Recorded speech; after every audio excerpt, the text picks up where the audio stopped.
Back in January of 2022, we saw an absolutely insane VeVe market, and we saw the prices of many collectibles climb multiple hundreds of percent.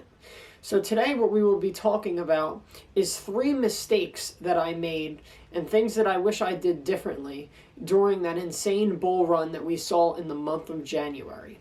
So let's get into it. What's going on YouTube, Omi homies and VeVe fam? It's Steve, aka Steve VeVe, coming back at you with another YouTube video. First and foremost, I would like to just start out with asking you guys to please smash that like button for me in the YouTube algorithm if you guys are enjoying my content. Please comment down below so I can engage with every one of you guys, and please consider subscribing to my channel so you see all of my videos when I upload them. So without further ado, let's get into the 3 mistakes that I made during the January 2022 VeVe bull run. So let's start it off with number 1. The first mistake that I believe that I made personally was not taking any profits. So we did see the prices of the collectibles go up multiple hundreds of percents, like Jim Lee Joker, for example. I know I use him a lot, but it's one of my favorite collectibles that I have in my VeVe collection. And what I wish that I did was I paid like around 500 gems for Jim Lee Joker, and at his point, like at his peak, he was at around like 1,300 gems. And at this time, everybody is just saying like, wow, the market's insane, like everything's going to keep going up. Jim Lee Joker is going to be 2,000 before you know it. And, you know, by me listening to other people, you know, it sort of made me not want to sell. Not saying that I would have sold anyway, because I love Jim Lee Joker, and like the mint number that I have I really like, so I'm not too sure if I would have sold anyway. But Jim Lee Joker is my best example because it was probably my best performing one that I had in January. So that went up close to 300%, and I didn't sell. And part of that reason is just because, like I said, I really enjoy the mint number that I have, but also because a lot of people on like the Facebook groups and all the VeVe community, everybody, you know, was going crazy at people for selling their stuff and taking profits. Paper hands this, paper hands that.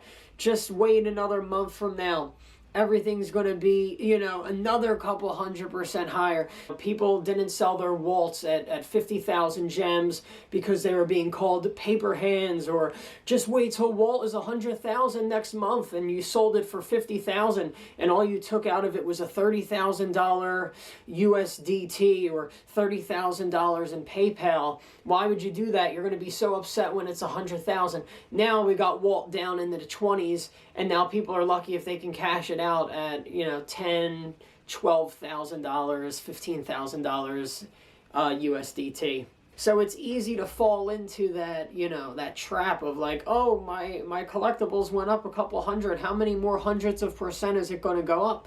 And, you know, if I would have just sold Jim Lee Joker at 1,300 gems, I would have been able to buy back in, and I would have had a couple hundred gems to play around with and probably buy something else. But, you know, it's so much easier said in hindsight because, you know, like they always say, time in the market always beats timing the market. Because if I would have sold Jim Lee Joker at 1,300 gems and he went up to 2,000 gems, I would have been upset about that. But I still would say that, you know, not taking some profit during that bull run was definitely my number 1 mistake, because I should have at least maybe just pulled out enough gems to cover how much I put in, and then I just played with house money after that.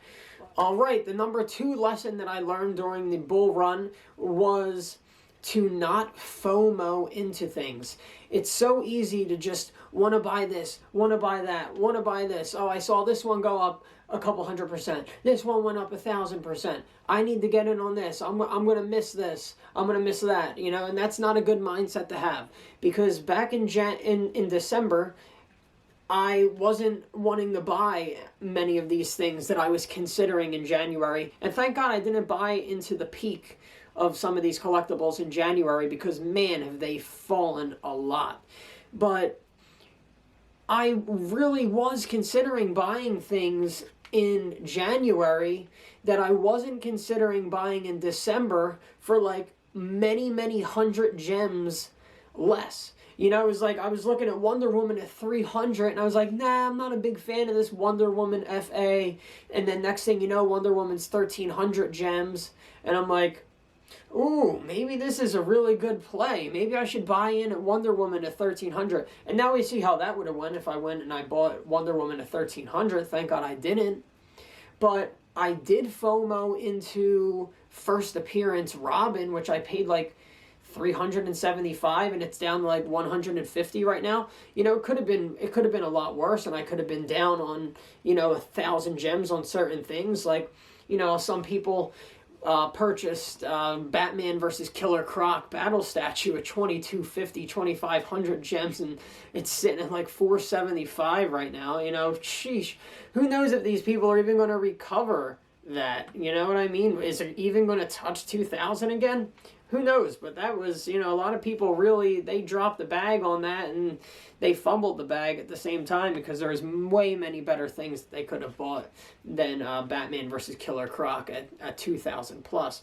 So, you know, just FOMO, that's really big. It caused me to FOMO into a couple collectibles, which thank God I'm only down maybe like 100 to 200 gems, but it could have been really worse, and I could have bought some of these things for multiple thousands of gems, and I could have been down many thousands of gems. You really have to pay attention to what you're buying, and you really have to connect with it. You can't just buy it because you have the fear of missing out on the next big thing, or you think that it's going to go this much higher and this much higher, because that's not the way to invest. Now, of course, I buy these collectibles or these NFTs because I am very bullish and I think that I'm going to make a really good amount of money on it, but that cannot be your number one reason for buying things. And when FOMO kicks in, that's usually the number one reason why you start buying things. And you really never know how it's going to go, because as you can see now, we're at the very beginning of March and the prices are down, and they're basically at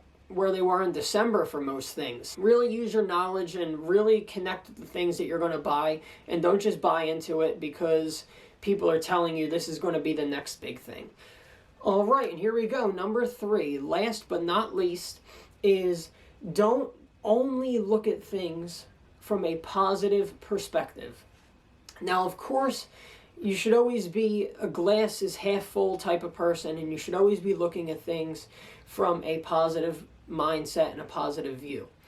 But when you're investing in very speculative things like this, you have to look at it from a sort of a negative perspective as well.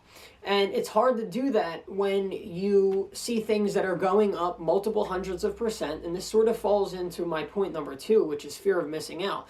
It's very hard to look at things from a negative perspective, because not only are you feeling great and you're feeling very bullish and you're seeing your portfolio climb, but everybody else is feeling that way as well. So you're hearing nothing but positive. You know, this is awesome about VeVe. This is going up a couple 100%. This is going to be the number one marketplace to buy NFTs in the world. Whatever you want to say. But when you have the prices going up like crazy, it's very hard to only look at things from a very positive perspective. And now that skews reality, and now you're going out and you're buying into things because you're only looking at it from a positive perspective, and you're not thinking about, all right, what if this happens, or what if they drop something next week that is the next cool thing, and now nobody even cares about this anymore. And you know, I bring this up a lot, and I just brought it up in the last point, but you know, only looking at the positive is what hurt a lot of people with the Batman versus Killer Croc battle statue. And if you look back at my video, you know, you could tell that I said that it was overvalued when it first came out. Of course it was. I mean, I was saying that it was even overvalued at 800 gems. And, you know, and that's sort of the case. And as you can see, a lot of people lost a lot of gems. And, you know, this was during the hype, this was during the FOMO, this was during the anything that you buy is going to make you a couple 1,000%. And that ended up working out very, very badly for the people that, you know, they were only listening to what other people had to say. Like, this is the most detailed NFT on the app. This is the only battle statue. You have to buy into it. It's an FA. It's Batman. It's this, and that. and people legitimately bought into it at 2,000 plus, and it's down to like 500 right now at the time of recording. So, you know, they didn't look at the negatives. See, a lot of people didn't look into, you know, what could have went wrong. They were only looking at things from a positive perspective, and they were letting that, you know, affect their decision making. And it gets a little irrational at that point, because you have to look at things from both sides before you go out and you spend, you know, 2,000 gems on an NFT. It's a lot of money. You know, these are things that have to be thought about. You can't just listen to what this person says on Facebook or listen to what this person says on Twitter. You have to actually make that decision for yourself. And it seems like not many people make that decision for themselves. They let the opinions of other people affect what they're buying on this app, and that's why you see a lot of people now are down a bunch. And I'm not saying that it's not going to recover, because I firmly believe that it's going to recover. It's going to hit new all-time highs once again. But, you know, losing a lot of money is definitely something that comes from not doing your own research, falling into the hype, and having the fear of missing out. Those are all catalysts for a disaster. There was a lot of people that bought in at all-time highs. You know, some people bought in at all-time highs and they paid $1 plus tax per gem instead of, you know, 50 cents on the dollar, like a lot of people have been doing. You know, like, oh man, I couldn't imagine going in spending literal $2,000 on something, and now it's worth 500, and not even worth 500, it's worth 500 gems, which in cash out value right now is worth about 250. You know, so that's why when I was investing a lot of money into VeVe, I was making sure that I was not buying anything at $1 to 1 gem. I was paying anywhere from 50 to 55 cents per dollar, and that's why, you know, I'm not panicking now that the prices are down. But I could totally see why people are panicking now that they spent 1 gem to $1, and now it's not even worth anywhere near that. And if they wanted to go out and sell it on Facebook, which is their only option at the moment, or Telegram, they're only getting 50 cents on the dollar. So I could see why it could cause for a major panic. But that's just all things that now I have learned after I went through probably one of the craziest VeVe bull runs. Number 1 is take some profit. Number 2 is do not FOMO. And number 3 is don't get caught into the hype. So those are the 3 best tips that I could give you guys for the next time that there's a VeVe bull run. Those are 3 things that I wish I knew before the VeVe bull run. Right now that the prices are down, this is the time to start buying up some stuff. Not when the prices are up a couple 100% and everybody's talking about it. The time to buy, not financial advice of course, is to buy when the prices are down, when there's a correction going on, when nobody's talking about it, when nobody's hyping up everything that's releasing. So let me know what you guys think down below in the comments. Let me know if you think those are some solid points. So please comment down below. Let me know what you guys think about those 3 points. I think there was some solid information there, and I think that those are 3 mistakes that I made that I definitely have learned from, and I think you can learn from my mistakes as well. So let me know what you guys think down below. Please smash that like button for me in the YouTube algorithm, and please consider subscribing so you see my videos when I upload them. But other than that, Steve VeVe, I'm not going to tie up any more of your time. I'm getting out of here. Thank you so much for watching, and I'll see you guys on the next one.